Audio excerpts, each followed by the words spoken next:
I think the same rules applied 50 years ago, applied 5 years ago, apply 20 years from now. First of all, you have to know what you own, whether it's a fund or a stock, and you have to have a reason for it.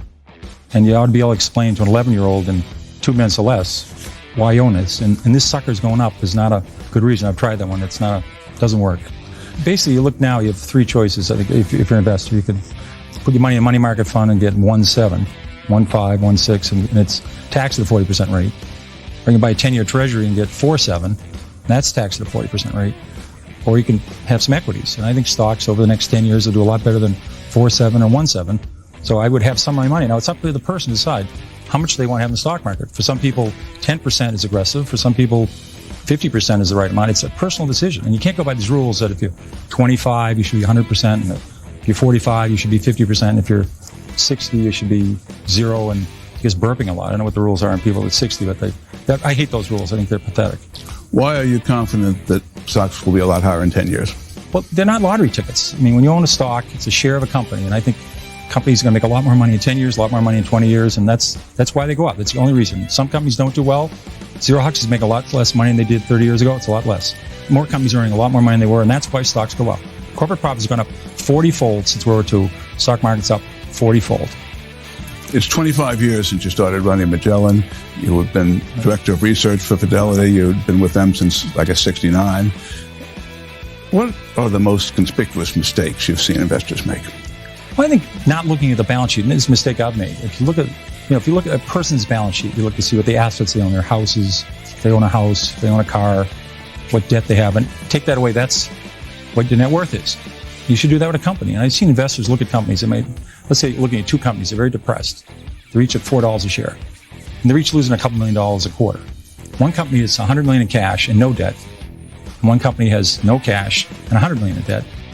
They're about to blow taps in the second company. So you could do this. If you get through 8th grade math, you get anywhere near 8 and 8 equals 16, you can do this. Look at a company's financial position. It's impossible to go bankrupt if you don't have any debt. When you were actively managing money, you presumably were under the same pressures as other fund managers to show performance results. Right. Did that incline you to sell too quickly sometimes? Well, I think my greatest mistakes are, it's funny, in a stock, all you can lose is 100%. I've done that. But your great mistakes is selling a good company, and it doubles, then it triples and quadruples, because you make a lot of mistakes. And so those ones that go up tenfold, I call them the 10 baggers.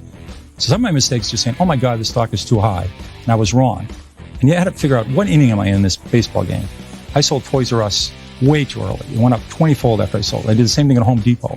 Those are probably my 2 greatest mistakes I ever made. When should you sell? Well, you ought to find out why you bought a stock. If you're saying it's a cyclical company and they're doing poorly and they're doing awful, you wait till things are getting better and they're doing terrific, and then you sell it.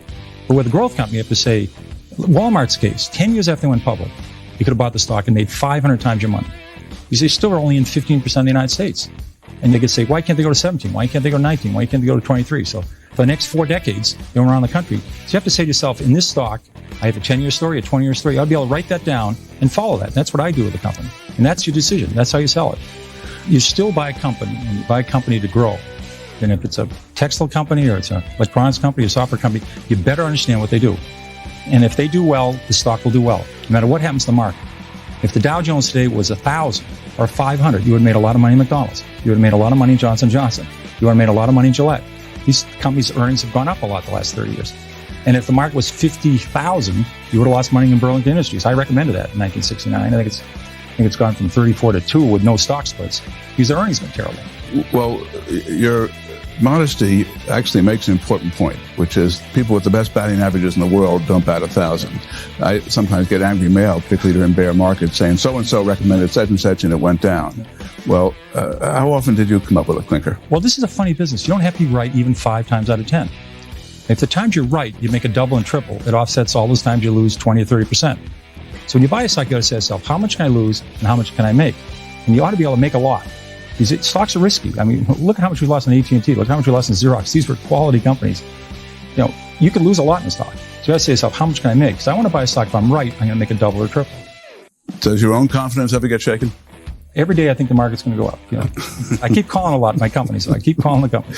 You once said to me that you spent all your time looking at companies, analyzing them as businesses, and you didn't spend a lot of time worrying about the economy.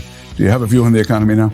Well, I look at the economy. I look historically at the economy. I don't look at the future. I mean, that's weather forecasting. I look at the economy backwards, see what's happening. And the economy looks very good to me right now. The housing market looks terrific. The auto market looks good. The consumer looks good. There's a lot of good elements to it. And if we've had 9 recessions since World War II, and they've averaged usually about a 2% decline in the workforce. It's terrible. There's about 1.5 million people have lost their jobs in this decline, but that would only be about a 1% decline in the workforce. So far, this has been a mild recession. It has been mild in technology, it has been mild in telecom, it has been mild for companies making fiber optics, but it's been a normal recession. And I would never bet against the American economy. It's powerful. You were never a big fan of the technology group, are you now? I've actually started looking. I'm a little early on these things. I started looking in January and February, and I've been researching the companies.